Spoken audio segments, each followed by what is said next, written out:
All rise. This court is now in session. The Honorable Miss Judge is presiding.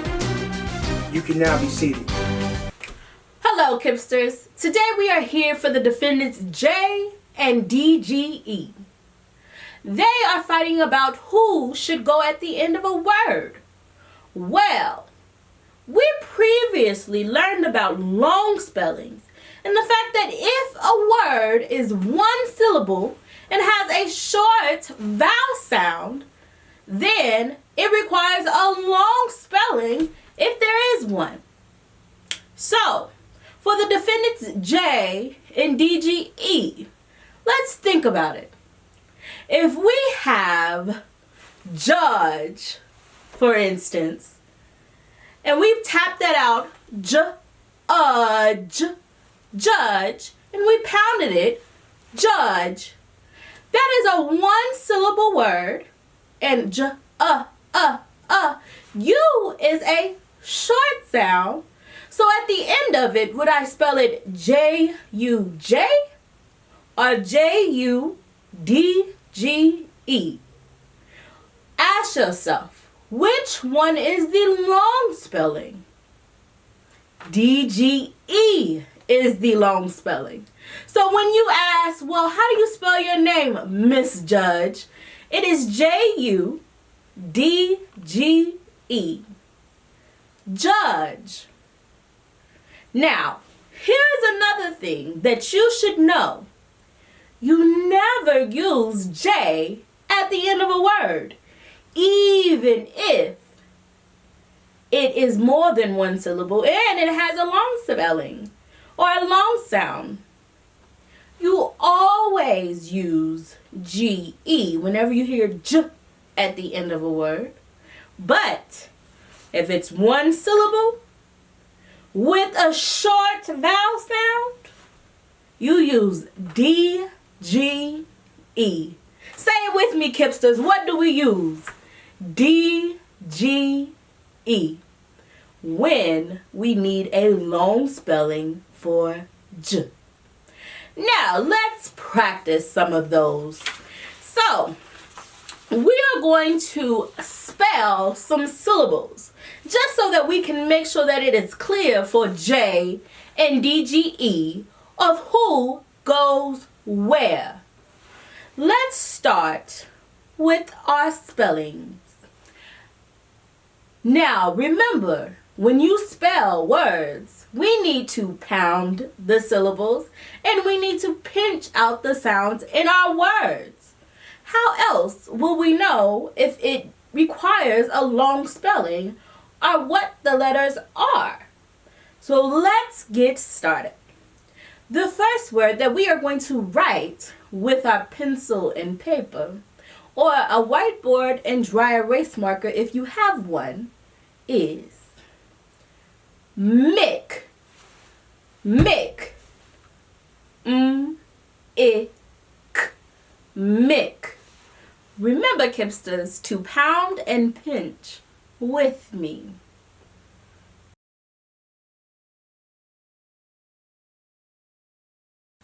Now, change Mick to Midge. Midge. M-I-J.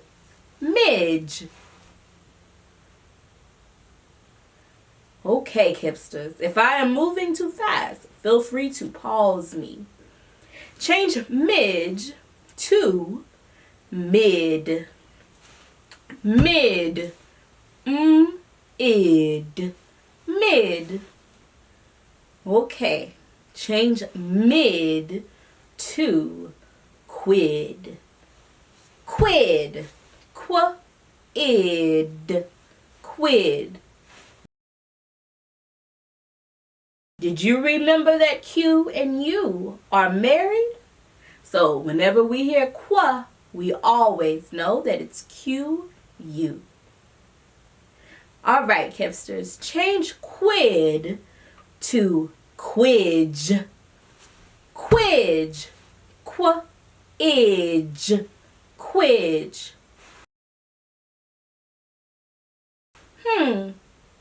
Well, Miss Judge, yes, I thought that it was one syllable with a short vowel sound. So at the end of quidge, should you put a j or D-G-E? Quidge, quidge, quidge. Well, Kipsters, that was one syllable, quidge, with a short vowel sound, I, which requires a long spelling. And the long spelling for j is D-G-E. Let's keep going. Change quidge to idge. Idge. Idge. Idge.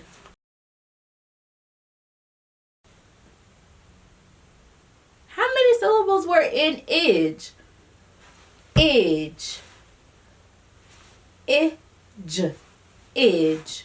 Oh, I is a short spelling. So what will you use to spell j at the end of idge? Okay, change idge to edge. Edge. Edge. Edge.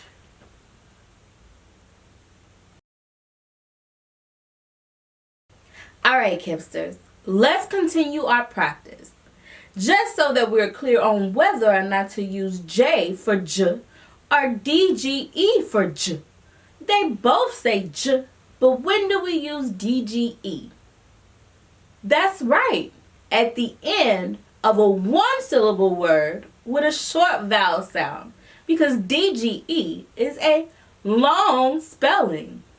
Let's get started with reading our syllables.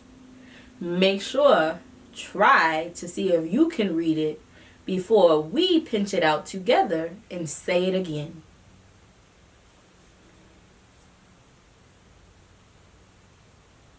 W, E, S, west.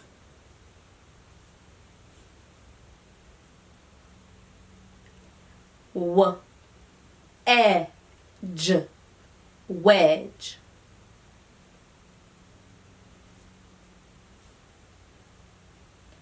W, a, j, waj.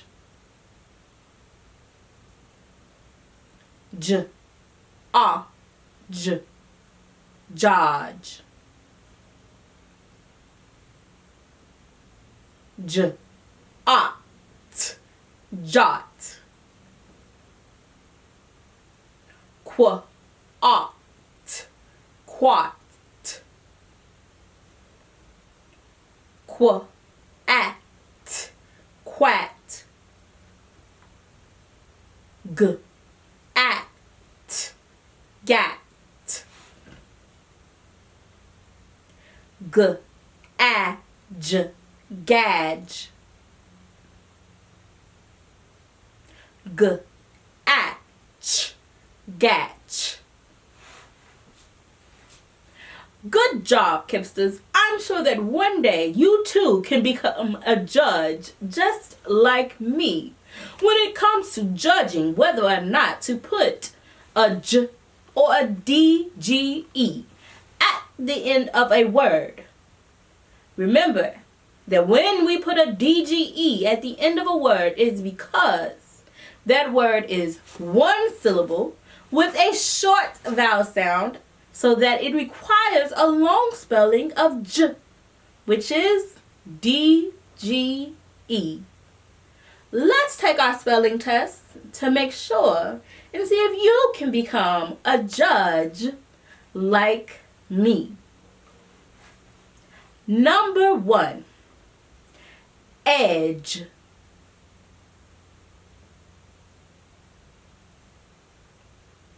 Number 2,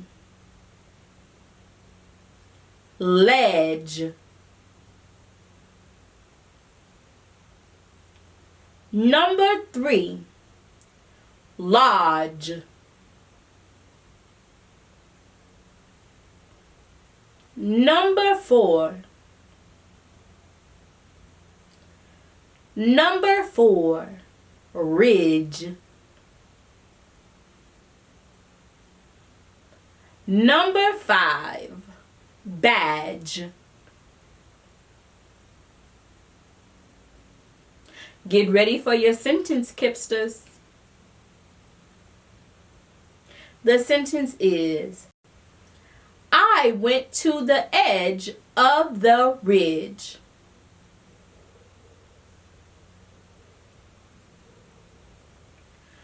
Great job, Kipsters. See you later.